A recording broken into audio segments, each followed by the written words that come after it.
Okay, well, the other day we put out a lengthy video, something that we found on two people, the defense, one of the later defense attorneys for Sirhan Sirhan. The original defense attorneys were in the bag. They were corrupt. They sold their client down the river. This is a woman that's dedicated real effort to getting some justice here. We also had a guy, I believe his name's Dan Brown. Let me double check that. Yes, Daniel P. Brown.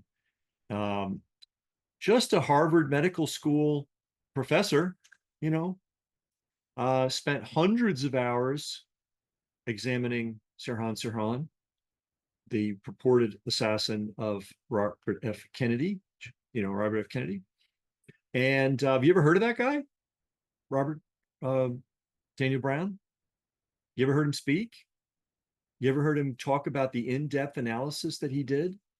And he came to the conclusion that this guy was the most hypnotizable, susceptible person that he's ever seen, that you could just, blink and put the guy in a trance, and that you could get him to do anything temporarily. He'd always come out, but he'd come out with intense, total amnesia.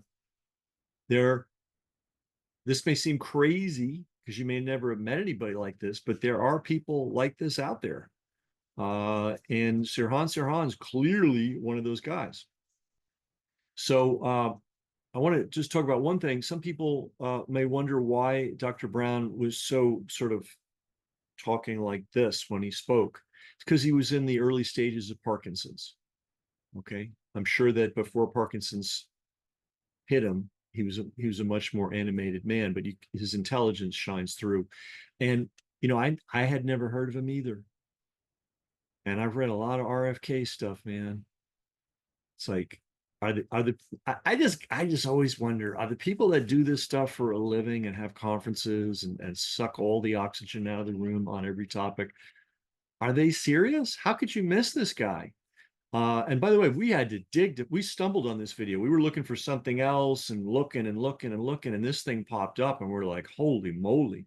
And by the way, when we see something like that, we have to download it and we have to distribute it to servers in 3 different countries on 3 different continents, including physical backup. Why? Because the good stuff disappears and is disappearing at a rapid rate. So we've got this thing. If they want to destroy it, it's going to be really hard for them to find it. I can't believe it's still available. We ran it for you the other day. If you're a good brass check person, you watched it. If not, read your past emails, find it, and watch it. It is one of the most mind-bending things you'll ever see. But what I want to do is talk about this Dr. Brown. This guy is an extraordinary human being, and they've done a really good job of making sure you don't know squat about him. All right, so guys, here's the page that I'm talking about. It's on a website called Till-Gebel, Gebel. If we remember, we'll put the link below. And I make no apologies for not remembering stuff because the volume of stuff I'm dealing with right now is unbelievable. But this is so important to stop and give credit to this man who's no longer is with us. He died in 22. Maybe he was one of the people they killed in the COVID hospitals, but I'll look into that. But anyway, his name's Daniel P. Brown. He was fighting the CIA and the Catholic Church, and the Kennedy clan. Now I don't know what that's about because I'm just looking at this myself, but I wanted you to see it. He's gone. Now, the American Journal of Clinical Hypnosis. Okay, this guy was not just a hobbyist or some BS conspiracy theorist. This was one of the world's leading authorities on hypnosis. And the journal for those folks said he was probably the most advanced meditation master in the Western Hemisphere. Okay, that could be hyperbole, but let's assume that he was better than average at meditation as well. So he was interviewed in a thing called the Unknown Philosopher series. Great mind, enormous productivity, little visibility compared to the likes of Jack Kornfield Inc. Okay. Why is it that the media, in all fields, the mediocre get all the attention in the world, and this guy who looks like, you'll see, the heavyweight of all heavyweights, as obscure as you can imagine. Someone has done a backup on YouTube. There it is. Okay, it's somebody named Gore Blimey, Gorblimey, has created a playlist of many, many, many, many, many talks this guy has given. Most of them are on the subject of meditation. What is meditation? Meditation is a serious study of the mind. In fact, but some of them are on psychiatric issues. And again, this fellow was a professor at Harvard Medical School. I mean, what does it take to get attention in this world? And he was around. He was around, but pretty much ignored. So let's go back. Attention for your work, by the way, is what I'm talking about. I'm sure he didn't crave personal attention. He probably would have liked his ideas to get more travel. And certainly this fellow who put this page together would have liked to see him get more for his ideas. So he condensed the entire Buddhist path across traditions into a single model praised by Ken Wilber. Okay, Buddhism has a lot of different flavors. And the thing that you need to know, it's got it manifests in a lot of different ways. But the thing you need to know about Buddhism is one of the things that Buddhism works on is an exquisitely detailed and refined model of human psychology. Like, we sent a man to the moon, probably not. But if we did, they did the equivalent in charting the human mind. Okay. A lot of Buddhism stuff is pure science. So anyway, it looks like Dr. Brown, and I'm going to get into this guy, believe me, as soon as my book is done, which we're working on, the JFK and RFK's battle against Zionist extremism. As soon as that book is done, I'm going to dive into this fellow's work because he sounds like a giant. So Ken Wilber, serious guy. And Ken Wilber said, well, he liked the book. And the idea of condensing all of the entire Buddhist traditions into a single model, I mean, that's a space shot. He trained with the Dalai Lama. He translated. He learned Tibetan, so he knew how to I mean, oh my God, how unbelievable. So he was translating Tibetan texts into English. He was one of the guys working very hard to help the Tibetans preserve their work. He managed to keep his food on the table. He worked with CEOs. He taught meditation. He co-edited books on hypnosis and attachment theory. What else has he done that made him an enemy of the Catholic Church, the CIA, and the Kennedy family? His is one of the more astonishing lives. Okay, Vielfeind. I think that's wrong. Oh, find. Yeah, find. That is enemy. Vil air. More enemies, more honor. And so this guy, he had a lot of enemies. So he had a background as a Buddhist meditation teacher with a vast background. Here's just some of the books that he translated. Apparently, my God, that's so much work. I mean, the mind reels. I mean, there are people that would do just this book and that would keep them busy their whole lives. All right, so this fellow who wrote this says this was the man. And he also liked a fellow named Stanislav Grof. And as Brown said, you can't get everything right for everybody. Anyway, just kind of, with religions, there's always doctrinaire arguments. But anyway, he was deeply immersed in Tibetan culture. And anyway, that's that.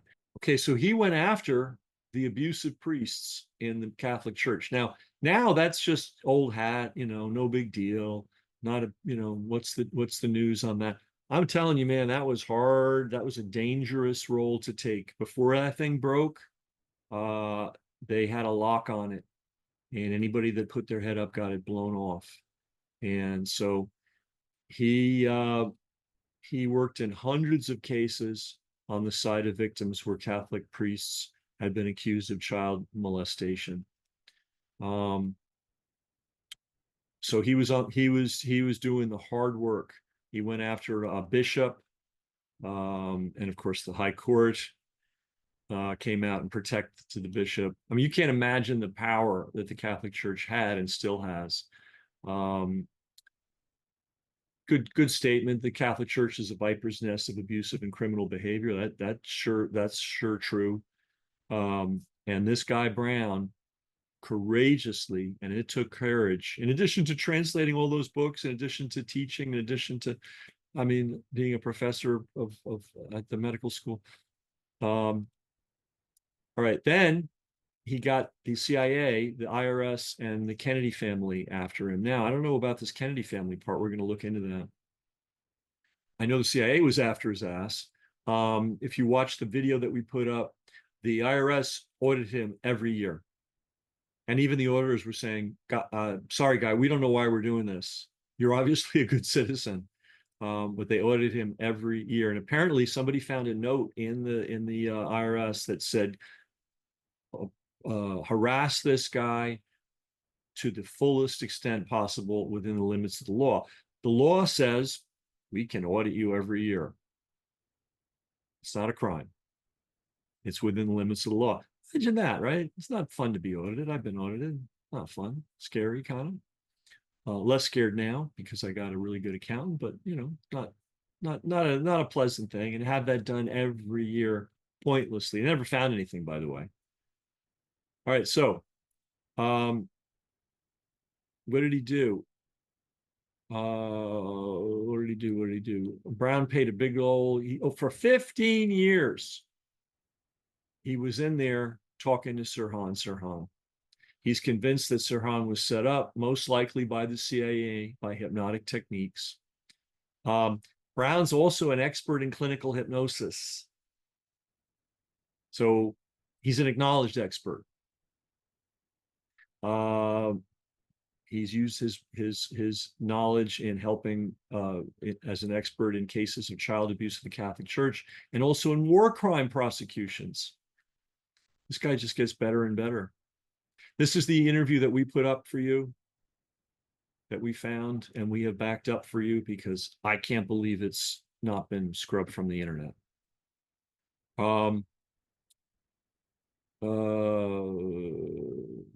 Okay, now some of you know, see the Operation Phoenix. Our good friend Douglas Valentine wrote the definitive book on the subject. This was Richard Helms' baby, and they were besides just killing people willy-nilly, without trials, without charges. They were also practicing torture techniques. MK Ultra was over there. That's a very unreported aspect of Operation Phoenix. But anyway, I became interested in trauma in '78. Someone took a social worker course. She was one of the founding members of the International Society of this study of traumatic stress. Blah, blah, blah. I would teach her hypnosis, and then she would teach me trauma. That's the kind of deal they made. So we supervised each other's work, and she sent me a lot of cases about trauma. And it was trial by fire because the cases that she originally sent me were kids. Whoa, whoa, whoa, whoa, whoa, whoa. It was a trial by fire because the cases that she sent me originally were kids in Operation Phoenix who were trained to be little killing machines to kill an entire village by hand at night. I can't remember which of the Carries, whether it was John Kerry or the other Kerry, but there are two Carries. One of them, the guy that ended up as president of the New School of Social Research, I believe that one of his jobs was to cut people's throats at night, to sneak in and cut their throats. All right, so the Phoenix program would become one of the most controversial, sponsored by the CIA, used paramilitary teams to uncover, they didn't just target undercover communist operatives. American advisors routinely carried out torture, murders, and assassinations. The torture was the MK Ultra stuff. All right. So he got exposure to that in detail in 1978. Holy smokes. We gotta hear that interview. Let's see, where do we have the Kennedys coming after him? Kennedy family members, right? There are Kennedy family members that do not want anybody to question Sirhan's guilt. And they do not want Sirhan to really be examined properly. These are the same people that do not want Anthony Fauci to be examined properly. We got to know more about this Dr. Brown, and undo what's been done, the burying of his career. Unbelievable. Who spent 15 years examining Sirhan. Sirhan, Dr. Brown is a world's leading authority on hypnosis, and his conclusion is very clear. Sirhan was an extraordinarily hypnotizable person. It didn't take much to put him in trance, and you could get him to do stuff if you set it up correctly, and then he would forget that he did it. I mean, this it may seem crazy, but there are people like that, and the CIA and other nefarious groups are always looking for people like that, whom they can put on the shelf and use for nefarious purposes. So we looked into Dr. Brown, and this guy, I did a video on him a little bit after that, just pointing out his unbelievable career. And how is this guy not world famous? And how is his work not world famous? Well, he passed away in 2022. So anyway, we found an interview with him. It's not a video, but I want to read parts of it to you because it's really important to know who this guy, Dr. Brown, was. And here we go. Okay, here's the articles by a guy named David Van Nuys. What do we know about David? Let's see.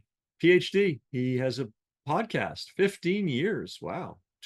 Cool. It's called Shrink Rap Radio. You know what? Maybe there is an audio interview. Okay. All right. Maybe I don't need to read this to you. I prefer not to read it to you. I prefer you to hear it. So we're gonna do a live exploration here. Shrink Rap Radio number 649.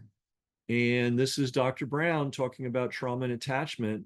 But one of the things he talks about is his experience, which we referred to in the previous interview, working with somebody that was studying Phoenix program, young American men that were sent over to Vietnam and programmed to be killing machines, and not combat troops, civilian killing machines.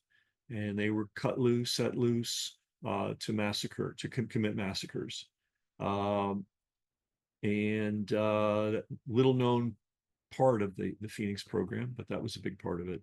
And MK Ultra technology was exported to Vietnam to train these guys to do the unthinkable. And we wonder why there are so many troops committing suicide when they come home. They never talk about that. That's a whole nother story. Here we go. First become interested in attachment and trauma? Well, I became interested in trauma in 1978, and there was somebody who took a 3-day hypnosis course. She was a social worker by the name of Sarah Haley. She was one of the 3 founding members of the International Society to Study of Traumatic Stress. And she took this hypnosis course, and she was taken by the effectiveness of hypnosis, and we made a trade. And the trade was that I would teach her hypnosis in exchange for what she would teach me about trauma. And so we supervised each other's work, and she sent me a lot of cases about trauma. And it was trial by fire because the cases that she sent me originally were kids in Operation Phoenix who were trained to be little killing machines to kill an entire village by hand at night. Oh, my goodness. And that was my first exposure to trauma. And I worked with her. Hey, by the way, guys, remember Charles Manson? Do you know the book Chaos? Do you know the fact that Charles Manson and his people seem to have strange handlers, that he was given the most extraordinary lenient treatment? You know, this is a guy that was in prison a lot, and he was on parole a lot, and he had parole officers, and they let him do whatever he wanted, go wherever he wanted, do whatever he wanted. And did we have some of his followers go into a house and kill a whole bunch of innocent people with their bare hands? Yes, they did. Where did they learn how to do that? Because that's not a natural thing. Well, coincidentally, at the very same time that that was happening in the Charles Manson world, your ever glorious federal government was training young men to do the exact same thing in Vietnam. We're not talking about combat operations. We're talking about the massacre of civilians by hand. And this Dr. Brown got a whole bunch of that data because he wasn't looking for it. He just happened to be training somebody in hypnosis, and she was training him in trauma. And she said, "Here's my files," and her files were all about the Phoenix program. So we continue. For about 10 years, then she developed a rapidly metastasizing breast cancer and died quickly. And I promised her on her deathbed that I would carry on the trauma field for her. I made a personal promise. Wow. So beyond that connection, was there anything in your personal history that drew you to these topics? I had been in 4 years of twice a week hypnotherapy with a male therapist. And then I had done 9 weeks on the couch 4 times a week with an analyst, a female analyst. Oh my goodness. And yeah. I got a lot of work out of the therapy, but in those days, which was the 1960s and 70s, none of the therapists knew anything about attachment. So I think what changed me the most is when my mother was in her late 80s and early 90s, and she had 4 heart surgeries, and I took care of her when she recovered from the hospital. I brought her into my home and took care of her 4 times. And I treated her as an attachment figure that I always needed. And that was a very powerful thing. It freed us both up. So oh, wonderful. Wow. Needed the relationship. And that's when I started getting interested personally in the power of working on attachment across generations. Yeah. Well, I must say, okay, so I think this is going to go into sort of shop talk. And I wanted to say it again. Daniel Brown, PhD, is an associate clinical professor of psychology at Harvard Medical School, right? They're not a lightweight. Been on the faculty for 38 years, a top. In addition to that, as if that weren't enough, a super top expert in Tibetan Buddhism, and was fluent in Tibetan and translated a lot of Buddhist texts into English. He wrote 24 books, won a lot of awards from the American Psychiatric Association, testified as an expert witness in over 200 child abuse cases, most of them relating to the Catholic Church. He was an expert witness for prosecutors at the International War Crimes Tribunal, helping them establish a standard of evidence for victims of war atrocities. And this is the guy that says, beyond shadow of a doubt, Sirhan Sirhan was an incredibly hypnotizable person. You know, there's prodigies in everything, right? If you have 300 million Americans, you're going to find a handful that have very bizarre traits. And apparently, if you counted down to do a hypnosis with Sirhan Sirhan, he'd be gone like on the second or third number. I mean, and then he'd be gone. And you could get him to do, if you structured it correctly, explained it, framed it correctly, you could get him to do anything. And when you would bring him back, he wouldn't remember a thing about what he did. And so again, this is from a Harvard Medical School professor, a guy with steel in his spine, who went up against the Catholic Church, who's an expert in war crimes investigation, not a lightweight. Had you ever heard of Daniel Brown? Have you ever heard of Daniel Brown's testimony? He was never allowed to go to court to testify, but have you testify in the sense of telling the world? Have you ever heard his testimony? This has got to be one of the most important not known people in the world. He passed away in 2022. I hope we've done it. I don't know. I'm doing so much I can't remember from one minute to the next. But I think we showed you where you can get access to a whole bunch of the archive of his work. But most of the stuff has to do with meditation. But we do have that long interview with him about Sirhan Sirhan, which, by the way, we backed up in many different formats for safety, because that thing is the Rosetta Stone, not only of the assassination of Robert Kennedy, but all weird things that happen in this world. And it is a very obscure interview. I am surprised. Well, I'm not surprised. I'm not surprised the $1 Million podcasters haven't discovered it, because they haven't discovered anything. Anyway, this is Brass Check, and look into Dr. Daniel Brown. We've shared as much as we can, and we hope this is a springboard for you to get more into this important fellow.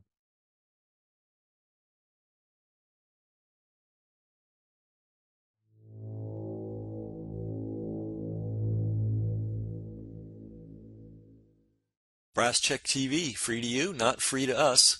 We've got a server bill, we've got an email software bill, we've got a tech helper bill, and that happens every month.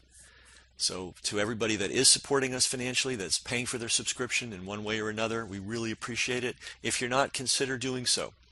Everybody's got money for the newspaper and the cable bill and all that. Do you have money for media that's actually serving you? That's really the issue here. And when you help us, it allows us to get this information out to the world. So thanks to all our supporters, and if you're not a supporter already, please consider becoming one.